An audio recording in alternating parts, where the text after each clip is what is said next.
Lawan tanya, Ayudi kenapa celana heula? Dah teuing atuh Bang. Bukan dari segi adab atau apa gitu ya. Yang Kayaknya bukan. Kayak spontanitas dulu sampai sekarang ya celana dulu gitu. Iya, luar biasa. Kemudian lanjut.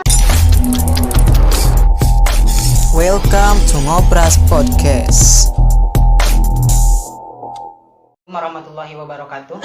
Bersama saya Muhammad Ilham Solihin, kembali lagi dalam program acara Ngobras Podcast, yang mana Ngobras Podcast adalah singkatan dari ngobrol bareng santai bersama narasumber, yang mana yang melatar belakangi saya menghadirkan program ngobrol bareng santai ini. Yang pertama, semakin pesatnya dunia teknologi dan digitalisasi di era globalisasi ini, yang mana bisa dikatakan kita bisa mengakses informasi-informasi atau berita-berita yang yang bisa dikatakan tsunami-nya informasi. Tetapi jangan, kita harus selektif dalam membaca atau mendengarkan berita-berita yang bijak. Dan alhamdulillah topik-topik yang akan diangkat mencakup berbagai sudut, dan alhamdulillah narasumber yang dihadirkan juga narasumber yang sangat luar biasa, memotivasi, menginspirasi, dan alhamdulillah saya sudah kedatangan motivator atau bisa disebut maha guru. Beliau juga adalah rekan seperjuangan, dan saya juga sudah amat merindukan beliau karena mungkin jarak kita yang jauh. Mungkin kita akan bernostalgia dan akan membahas dengan narasi menikmati hidangan dari Allah Subhanahu wa taala yang sangat luar biasa. Baik, tanpa basa-basi, tanpa lebar panjang, langsung saja kita applause kepada narasumber kita, Kang Yudi. Assalamualaikum Kang. Waalaikumsalam warahmatullahi wabarakatuh. Gimana kabarnya Kang sekarang? Alhamdulillah sehat, Ain. Keluarga alhamdulillah. Gak kerasa anak sudah 2, tapi Ain masih muda. Doakan saja yang terbaik. Ya. Mungkin yang pertama-tama kita menelisik dari tema, karena kita sudah berdiskusi kecil bagaimana narasi yang kita sampaikan buat nanti, bahwa Kang Yudi menyampaikan bahwa narasinya adalah menikmati hidangan dari Allah Subhanahu wa taala, dan mungkin ini juga berkaitan dengan ayat penggalan ayat la in syakartum la ajidanakum wa la in kafartum idza adabila sadid, bahwasannya kurang lebih Allah memberikan nikmat. Ketika kita bersyukur, maka Allah akan menambahkannya. Tetapi ketika kita kufur nikmat, maka Allah akan memberikan azab yang sangat pedih. Ya, bagaimana Ayudi menanggapi dengan tema yang kita diskusikan bersama ini, untuk sekiranya pemirsa dan sahabat-sahabat di rumah dan maupun ada yang di studio. Alhamdulillah rabbil alamin. Alhamdulillah wa syukurillah.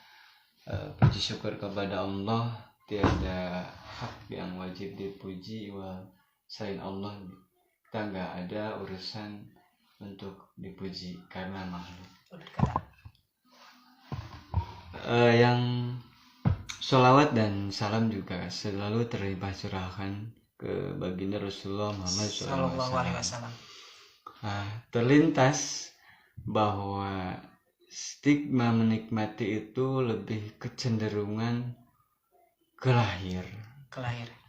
Maka memang banyak juga hidangan-hidangan yang sudah kita nikmati tentunya. Hari ini juga kita bisa bertemu dengan Lihin.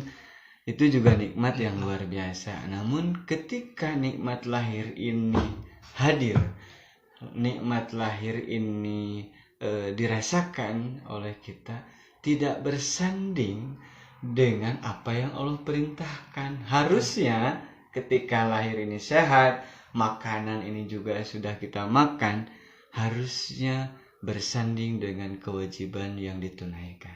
Tapi hari ini apa yang terjadi di kalangan anak muda? Sehat iya, belajar di sekolahnya iya, suka olahraga iya, tapi kenapa masjid kosong sama anak muda, pengajian kosong juga sama anak muda?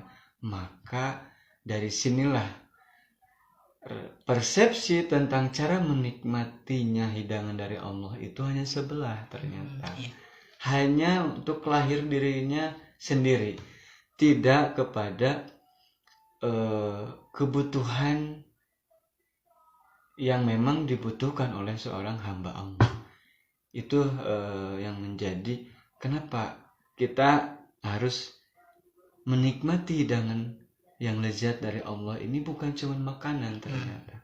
Ada thalabul ilmi, dan puncaknya yang akan kita lebih bahas lagi ini adalah hidangan yang paling lezat yang diberikan kepada Allah melalui Rasulnya Muhammad SAW adalah sholat. Nah, maka kenapa sehat lahir sholatnya tidak dinikmati? Ribuan kali rakaat kita sholat, kenapa? Saya tuh gak merasakan ketenangan, kenikmatan. Logikanya, ketika kita dihidangkan makanan yang enak, tapi kita tidak merasa itu dinikmati, berarti badan kita lagi sakit. Gitu.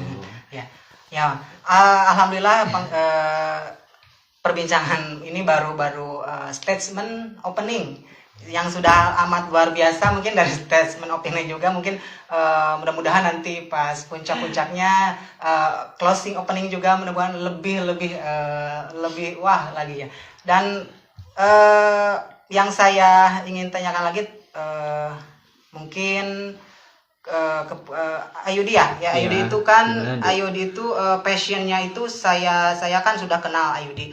Passionnya itu lebih ke men-trigger generasi muda. Kemudian Ayudi itu suka berkecimplung dalam kegiatan-kegiatan seperti keorganisasian, Karang Taruna dan lain sebagainya. Dan beliau juga sebagai pembina.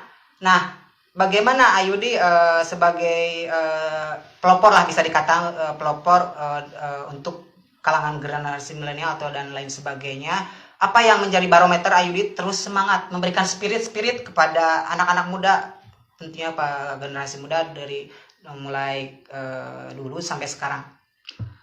Oke ya, di bawahnya juga boleh santai boleh santai. Oh ya gak usah memang wah ini tematik banget ya. Ini hanya sekedar memang silaturahmi juga sama Ihin sekalian, tapi memang gimana silaturahmi ini mengikuti perkembangan zaman.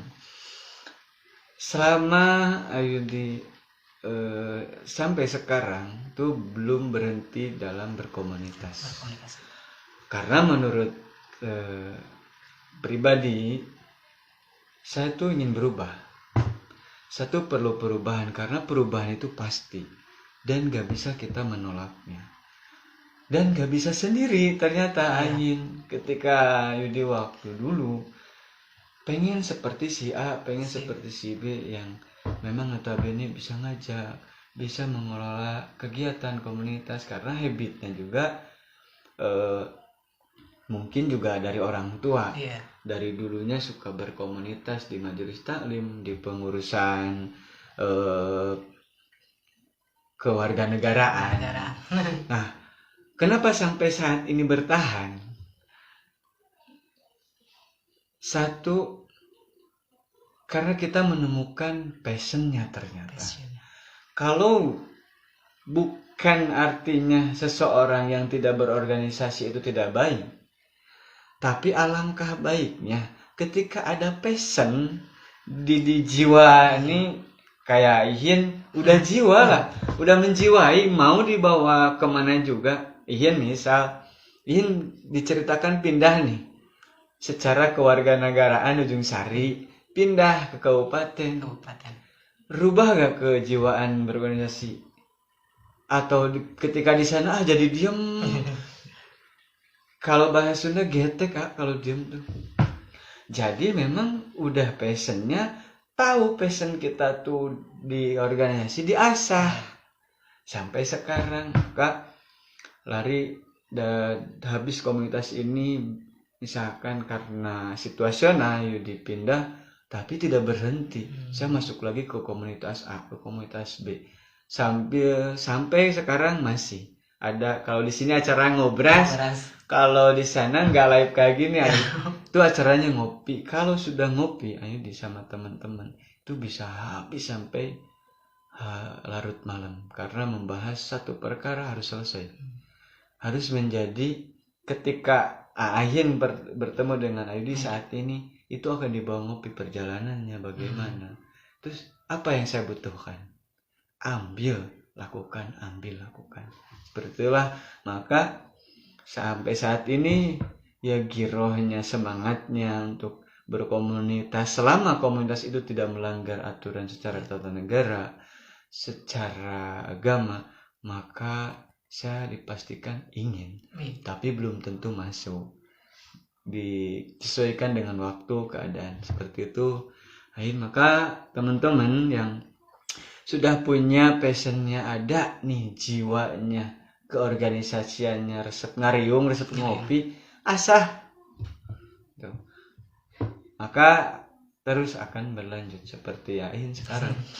Ya, luar biasa ya perbincangan kita bersama Kang Yudi ini. Beliau juga sebetulnya memang semangat sekali, dan saya waktu pertama bertemu kembali lagi bersama Ayudi merasa gelora, giro-giro semangat dalam bersyiar itu juga mulai kembali lagi muncul ketika story dulu bersama Ayu perjuangan membangun generasi-generasi tetapi dalam basic keagamaan dalam kerohanian ya.